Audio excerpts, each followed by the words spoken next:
Welcome back to RGO Photo. Today we're going to kick off a series of videos on very affordable full frame setups. So we're going to start at $300 and work our way up to $700 in $100 increments. So $300, $400, $500, $600, $700. So the first one here is we're going to go with the 5D Mark II and the OG, as I call it, the 28 to 80 USM lens. Now, I've done a review on this lens in the past, so I'll put the link to that in the description below. Now, I have, according to my records, $195 in this camera body. I've got $66 in the lens for the OG. So that's $251 if my math is correct. Or maybe that's $261. So then I had to buy a CF card for the storage media, and that is definitely not the size of an SD card. This bad boy, pretty good size, right? Used to be the normal thing. I think it still is on the high-end cameras that shoot really fast, and they're very expensive now for those high-end cameras. And a reader to plug it into my computer. So all in all, I'm still under $300 for all that. Now additionally, as a second lens option, today we're going to try out, and I don't normally shoot a prime, but this is a prime, the 50mm 1.8 STM, the Nifty 50. So I've got 85 bucks in this. So I've got 280 between the body and this, and that leaves 20 bucks for a CF card and the reader. So realistically, that probably was under 320. So 320 with this lens, sub 300 with this lens. And that's just because of the cost price difference.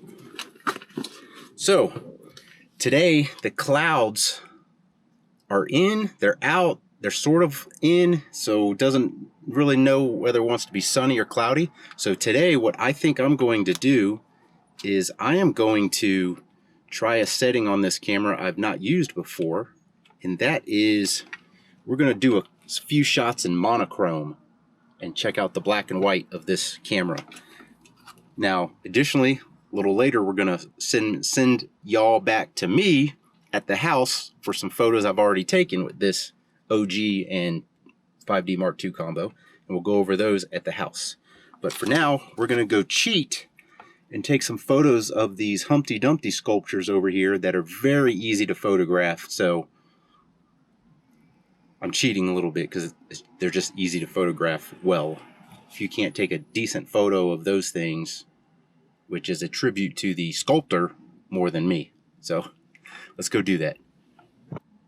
All right, so here's my first photo on monochrome on the 5D Mark II.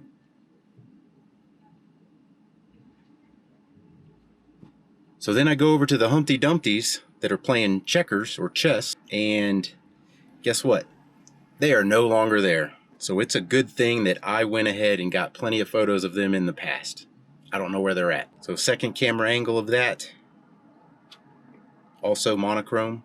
Then I decided to go back to some color, take a photo here. The OG holds its own pretty good. And then I changed lenses and put the 50mm 1.8 on.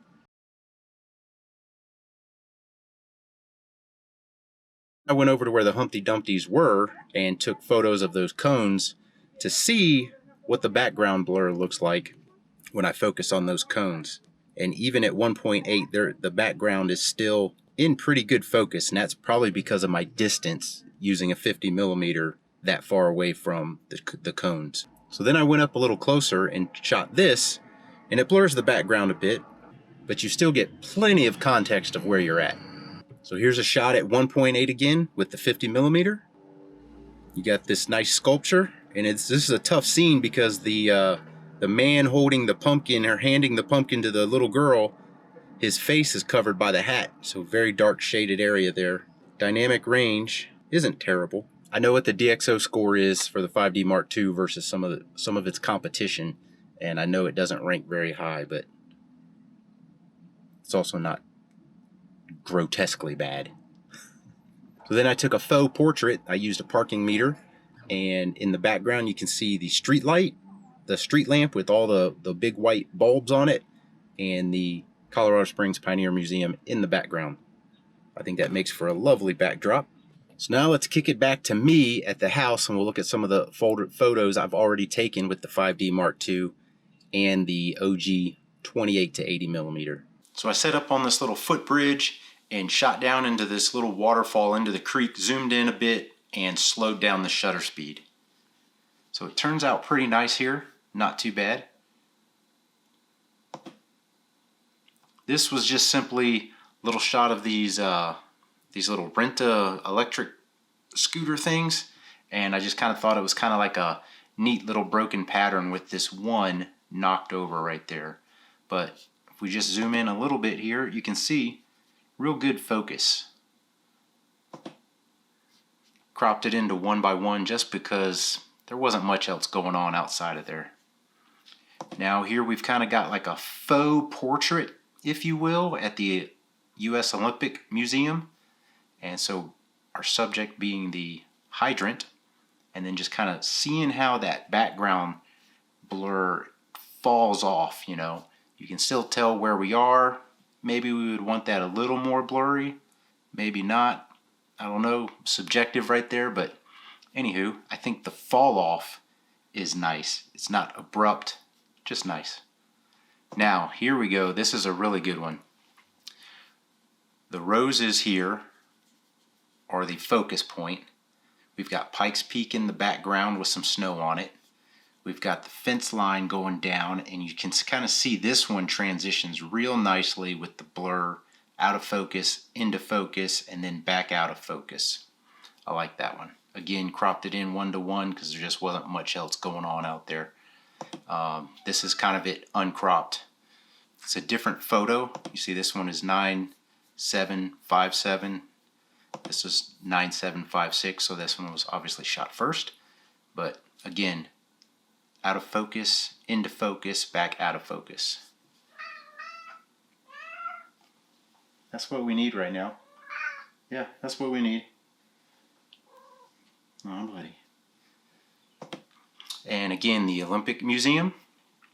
It's kind of like a entire thing, kind of sort of in focus. Sir. This is what I got to deal with sometimes. He just loves his love. Anywho, Mr. Monkey. So, at least let me get through this. So, the Olympic Museum, again, 5D Mark II, 28 to 80, USM, OG lens. Now, here's another faux portrait. I call them faux portraits because they're not people, but they're objects. So, again, background fairly blurry. Even the leaves up here, they're not that far away from the focus area. Nice focus there. That one's slightly out because the focus was on this one, and I am slightly canted to it, so you get the idea. So then we went in tight, little 1:1. Again, this one should be in more focus than this one.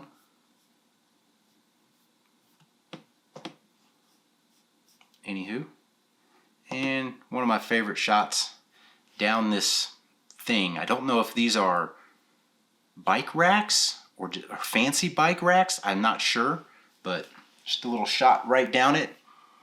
And yeah, there's our 5D. That's our $300 setup, full frame setup. So with the 50mm lens or the 28 to 80. I don't know if you can touch the photos you can get out of here for $300 in any other system, be it APS-C, Micro Four Thirds. As big a fan as I am of Micro Four Thirds, that we haven't really talked about yet, but Micro Four Thirds, anything. I don't know what kind of camera and lens combo you can pick up for $300 that will render any images any better than this does. Bang for your buck right here. So anyway, hope you like this video. There will be more to come here shortly. So if you like this video, give us a thumbs up, hit that subscribe button down there, and as always, thanks for watching.